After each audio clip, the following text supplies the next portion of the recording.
Samantala, muling umangat ang rating ni Liberal Party Standard Bearer Mar Rojas. Ito ay matapos makuha ni Rojas ang ikalawang pwesto sa pinakahuling survey na isinagawa ng Pulse Asia, sunod kay Senadora Grace Poe.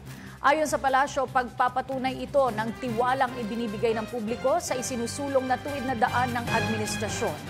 Ang ulat mula kay Elena Luna. Nangunguna pa rin si Senadora Grace Poe sa survey Asia sa mga kandidatong pangulo sa 2016 elections. Sa huling ulat ng Bayan Survey nitong September 8 to 14, nakakuha si Poe ng 26%. Sa pareho ding survey na agaw ni dating DILG Secretary Mar Rojas, mula kay Vice President Jejo Marbinay ang pangalawang pwesto. 20% ang nakuha ni Rojas habang 19% naman si Binay. Humahabol naman sa dalawa si Davao City Mayor Rodrigo Duterte na nakakuha ng 16%. Sa dalawang huling survey ng Pulse Asia, makikita ang pag-angat sa pwesto ni Rojas. Pang-apat si Rojas sa survey noong Hunyo.